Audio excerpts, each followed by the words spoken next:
Creating your course before you have paying customers is a great way to waste your time, leave a lot of money on the table, and build an inferior product. So that's why in this video, I'm going to show you how you can sell your course before you build it and make sure that once it's built, people will actually want it.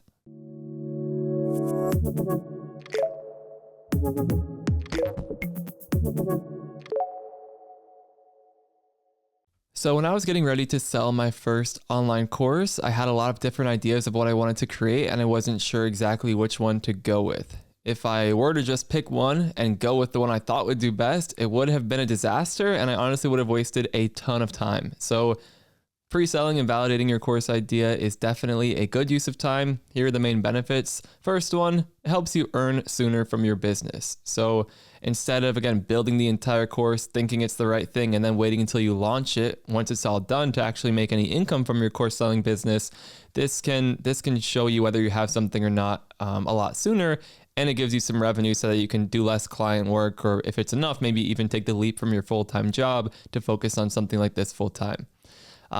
That also lets you know that people are actually interested in your course. And this is an important one because people could tell you, oh yeah, I'm interested in your course all day long.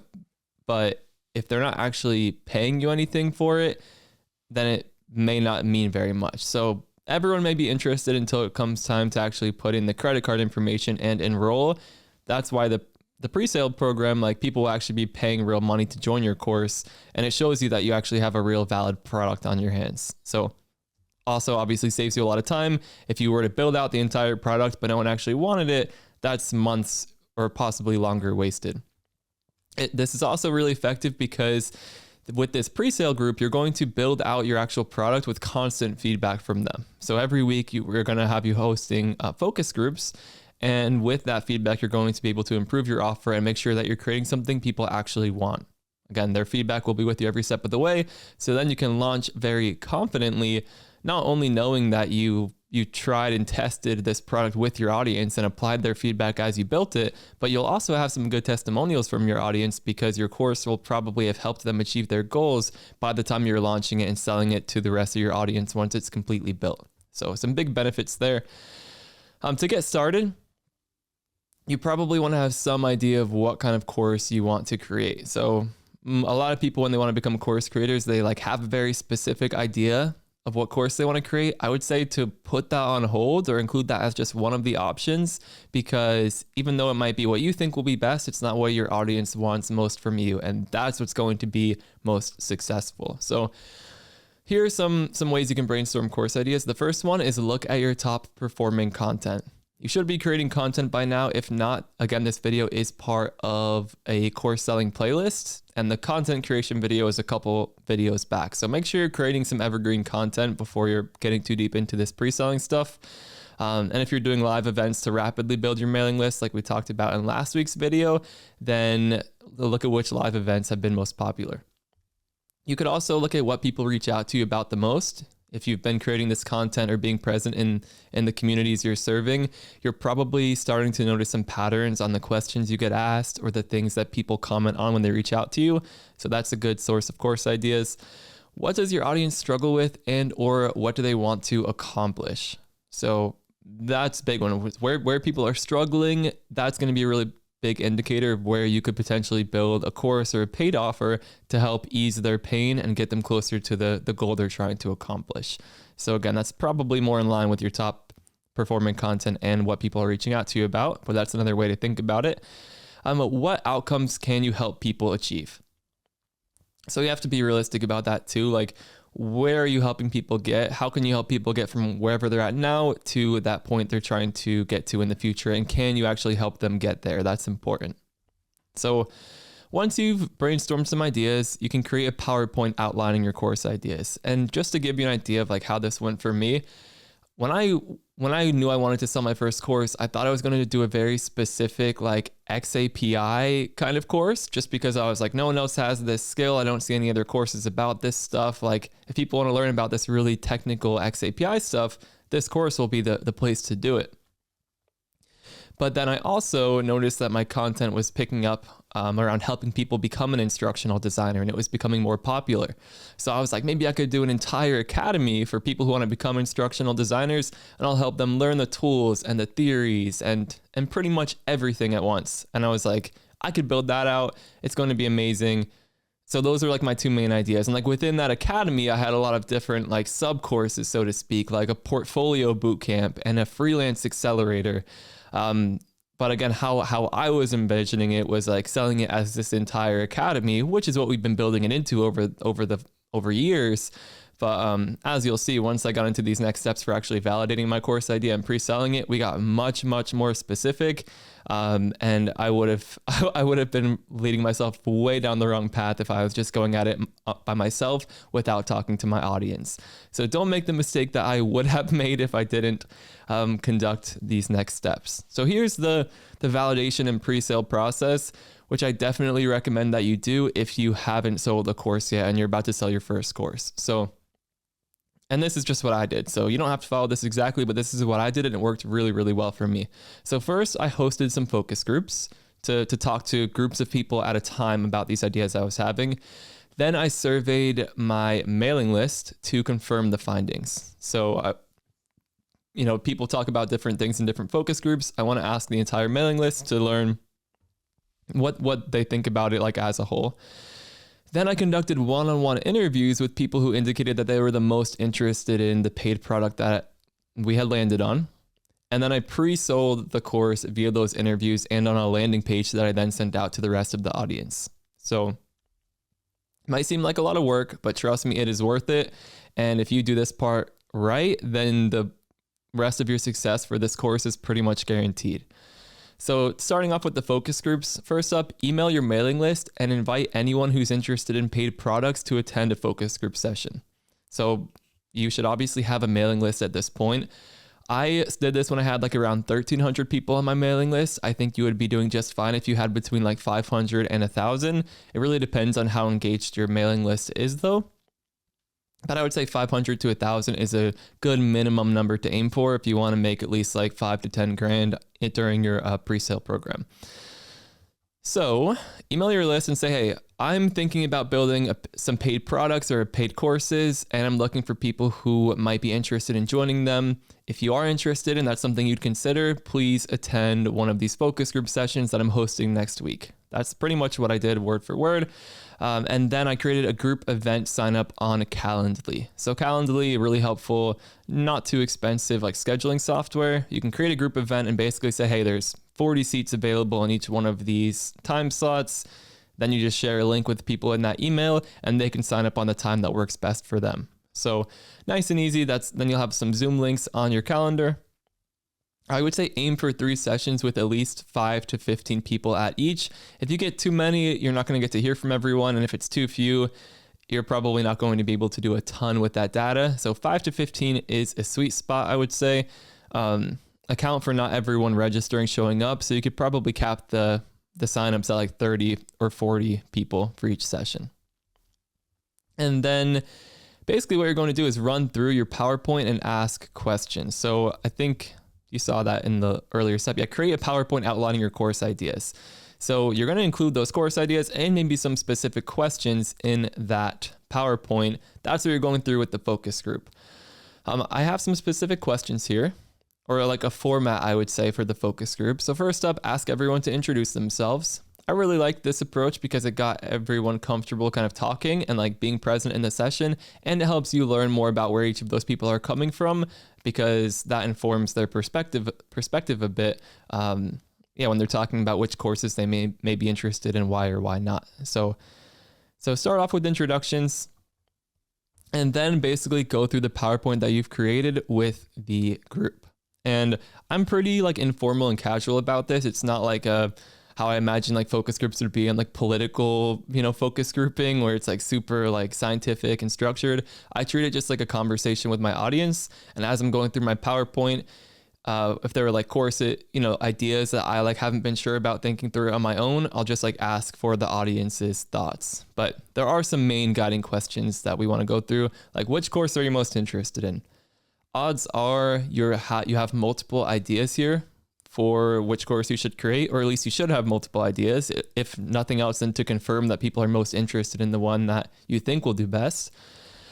You can ask why they would like to buy something like this. It's like, why would you like to buy a course like this? And then you could take note of the specific language they're using. That would be very helpful in not just empathizing better with them, but you could also use that language on the landing page you'll eventually create. You also want to learn what would make the course valuable to them. So in their own words, what would make a course like this valuable to you? And then how much would you pay for something like this?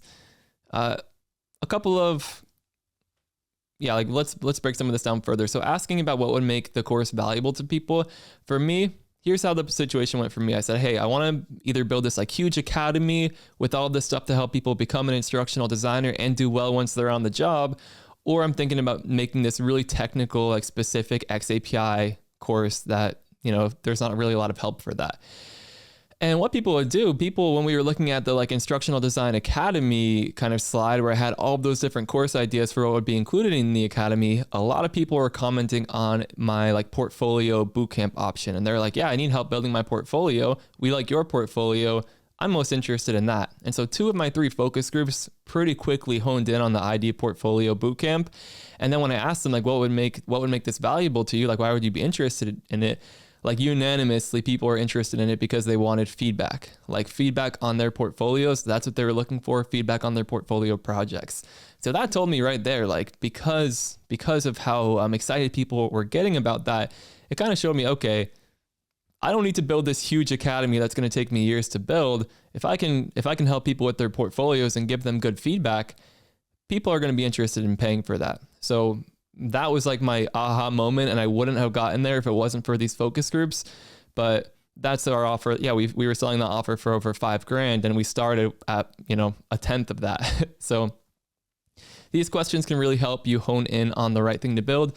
And then that's the next question, asking how much you would pay for something like this. So people, like, you don't need to feel confined by the numbers that people give you, but getting some of that data could be interesting, or at least it could help people come up with objections. Like, I would only pay this for this reason. But again, when I looked back at some of our data, I think at most people said they would pay like $1,000 for that ID portfolio bootcamp. And like I said, once we actually built it and we had all the testimonials and showed all the portfolios people were able to create from the program, we were eventually selling it at 5 times that price, if not higher. I mean, we've been building more into it now, so it's a higher price. Even further than that, it's closer to that like full academy. But again, you don't have to wait until you've built everything out before you start making a good living from your course offerings. So feel free to ask deep questions in the comments if you want me to go deeper into some of this stuff. But hopefully those 3 focus groups will give you some really good data and a really good direction on where you want to go with your course. Because after that, it's time to survey the rest of your list. Because at this point, you've only spoken to the people who came to the focus groups live. From there, you're going to want to create a survey to kind of clarify your findings and confirm your findings, essentially. So if you have any like outstanding questions where you're like, yeah, I wish I got a little bit more clarity on that in the focus group, you can include that in the survey. And again, just confirm your findings. So you could once again ask people like, which courses are you interested in, and those sorts of questions. I use Typeform. It works really well. There are other similar surveying tools. There are free tools. If you have a budget and you want to invest in this, go with Typeform. I think they might even have a free plan. And then at the end of this survey where you're confirming these findings, and I'll share some questions with you on the next slide, you're going to ask people if they're interested in giving even more feedback in exchange for a significant pre-order discount. So that's the idea. It's like you're going to give some context about what your course entails in this survey, and then you're going to say, yeah, if you give even more feedback, I'll give you a big discount if you actually decide to join this program. And that's how we're getting closer to the pre-sale. So the survey questions are very similar to the focus group ones. I looked back at my survey I used for this purpose, and these are like the exact questions I used. So like word for word, which paid offer are you most interested in? And this is a place for you to put down the different options you have. For me, I only narrowed it down to the 2 options. But if you have 2 options, 4 options, just put it on here as a multiple choice question and explain what each one of them is about, just to confirm that the one you think will be best is actually what people are most interested in. Again, you could ask questions around price. I said, how much would this course be worth to you? Feel free to include a range. And I just made it like an open text response question. Again, don't feel limited by it, but it will probably give you a decent idea of where to start. And then you can always raise the price over time as demand for your program rises. You could also ask what would make the course more valuable to you. And I make this an open response question just to hear in people's own words, like, what is it that would make this more appealing to you? And then that really helps guide your design decisions, of course. And then that last question, would you feel comfortable providing additional feedback on whatever that course is called in exchange for a significant pre-order discount? The people who say yes, then I ask them, okay, let's set this up. Can I get your name? Can I get your email address? So then you have basically a list of email addresses of people who want to get on a one-on-one with you to discuss the course further, which is the next step here. So by now, you should know which offer you are going to create first. You've done the focus group, you've done the survey. That should tell you a pretty clear story of like, this is what is most in demand right now. This is what I'm going to create for people. So from there, try to outline that offer based on all of that information you've heard. People are telling you what would make it valuable to them and so on and so forth. Create a PowerPoint outlining, the offer, what are the benefits, what is it going to cover, what features does it include, such as like feedback or community aspect, that sort of thing. And then on your one-on-ones, you're going to walk through this PowerPoint with people. And similarly, maybe you'll have specific questions about things that you want to clear up. Or maybe you'll tell people, just feel free to stop me whenever and ask questions or give me feedback on what it is that you're hearing. So again, you're still asking for feedback, but at the same time, you're pretty much presenting the offer, outlining the course or program as you see it. But their feedback will help shape it. At the end, you can ask them if they'd be interested in actually joining the program or if there's anything else they'd like to see included. So again, really good info here. If they're not interested in joining, they might tell you why, and that might be something you could accommodate or could include in the course.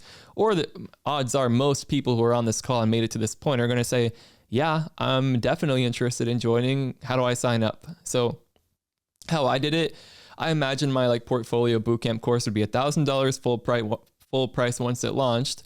I wanted to do a pre-sale price of $500, but everyone who went onto that one-on-one with me, I gave them an additional $100 off to bring it down to $400. I don't think that was necessary. I think it could have just been, what I've done since then is just 50% of the ticket price is the pre-sale price. But I just wanted to give people an extra bonus for getting on this one-on-one with me. So you could do that. That's how I did it. The power of this approach is that you can update the PowerPoint or the offer as you get feedback. So as you're hearing from people say, oh yeah, we would really like for this to be covered or this would be really helpful. If that's something you can accommodate, you can include it in the PowerPoint. And then on your next call, then you're presenting the offer with that new piece of feedback included. So by the end of this, if you're doing 15 calls or so, you're going to have a very well-refined offer, and every call you're getting on towards the end, people are probably going to be quite excited about it as long as they actually need your offer. So there we go. This should give you some really good info, and your PowerPoint should be, your offer should be pretty clear in your head about what it entails at this point, and you should start getting people trickling into the pre-sale program. So if they say that they would like to join the pre-sale program at that discounted rate, you can send them an enrollment link via Teachable. So at this point, you're going to need a tool like Teachable, which is a tool to sell these video-based courses. There are other platforms out there like Thinkific and Kajabi are popular as well. I've used Teachable. No complaints about them, and I would recommend you use them as well. I'll include a link in the comments if you still need to get started with a tool like this. And then you're going to create a course shell. So again, this is a pre-sale. You don't have an actual course yet. So what I do is include a welcome video just so that once people enroll, they actually can get that welcome from you. They don't just see a blank screen. So that's helpful. You can include a welcome, letting them know you're excited that they're here. And then what you will definitely want to do is you'll want to tag everyone who enrolls in your course in your email automation system. So these are some technical things that may be confusing to you if you haven't done this type of thing before. I'm not going to dive deep into a how-to on the technical front right now. This stuff should be easy enough to Google. And if not, I will happily make videos about it. Just let me know in the comments. But you want to know in your email automation system who's in your course and who's not, because you're going to want to be able to email people who are in your course about course-related meetings and whatnot. So use a tool called Zapier. You probably heard me mention it in last week's video, to connect Teachable to your email system. So what you'll basically do is anytime anyone purchases this course in Teachable, we're going to send that to the email automation system and add a tag to them letting us know that they've purchased this course. And then when it comes time to email them, you can say, email all the people either with this tag or email all the people without this tag. Again, we can get in depth with that. If you need to, just let me know. This next step isn't necessary, but it can really help. So you can create a community space for everyone who's in the course to communicate with each other and communicate with you. So when I first sold my course, I was using Slack. It's become not super friendly for free communities, and they make you pay like per month per person who's in your community. So really not friendly pricing program for independent creators. So I moved over to circle.so for now. That's what I see most creators using these days. Also, Discord could work, but create some sort of community space and invite everyone who joins the pre-sale program into that space. That's where they'll be able to ask questions. It's where you might be able to quickly ask questions of them as you're building the course and you want to run something by them. It's just going to be the hub for all social interaction of people in the program. So I could do a full video again about the community space if you'd like, but it should be straightforward enough to get set up and get people in there. Again, if not, let me know. I will help with that. From there, so again, you've been doing all these pre-sales via one-on-ones. What I did after that is I put together a landing page, just a page on my website, highlighting the benefits and features of this course or program that I was selling. I emphasized the outcome, which was going to be this highly effective portfolio that would help people land more opportunities in the field. And I included an enrollment link, so an enroll now button. So you want to make it clear, like, this is a pre-sale program. You're going to save 50% off of the ticket price in exchange for helping me build out the program and giving feedback as we go. You also get early access, but again, it's not actually built yet. It's going to take some time. So once you have that landing page in place and a way for people to enroll from that landing page, then you can email everyone on your mailing list who hasn't already bought your course and say, hey, this pre-sale program is live. You know, you can give them a few details in the email, and then link to this landing page. Sometimes people sell directly from their email, like onto the landing page, or from their email onto the checkout page, and they kind of skip the landing page for pre-sales just because, again, it's a pre-sale, like they haven't built the landing page yet. I haven't done that. I've always built the landing page for the pre-sales. It's pretty basic at the pre-sale stage, but it's helped me make a lot more sales. So if I would have sold like 15 from the one-on-ones, I would then sell like 20 or so more just from the landing page. So I hope this helps. Again, it's kind of a lot. This is a pretty like in-depth pre-sale process. I only went to this level of depth for my first course, like doing the one-on-ones and all of that, just to make sure I was getting it right. But for every course I've done since then, I always do the focus groups and the survey combo.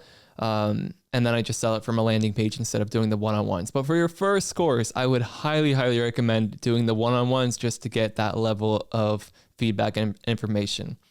Once you have your people in your pre-sale program, I would say at minimum aim for 15, but 30 to 50 is like a really healthy number.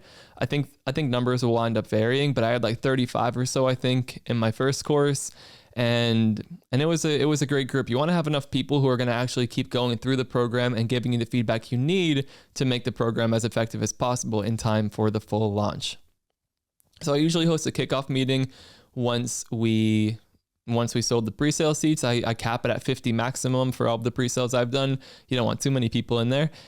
So I host a kickoff meeting where I set expectations for the course. I go through the outline that I've refined from those one-on-ones, and I get another round of feedback just to see if anyone sees anything missing, if anyone really wants something included that we haven't discussed. The kickoff meeting is a good place to kind of get that high-level feedback. From there, it's time to actually build out the course so that you can launch it at full price. So what I do for this is I host a focus group every single week and get feedback on the course as I build it. You're probably seeing a trend here, like getting input from the people you're serving is crucial to this whole system, this whole course selling business. And getting that feedback while you're building the course is obviously just as important as getting it when you're first selling the course. So we're covering course building in the next video. That's what next week's video is going to be all about. Again, this is part of quite a big playlist where I'm diving into the whole approach I use to build my 7-figure course selling business. So if you want to see next week's video, subscribe for more, and I will see you in the next one.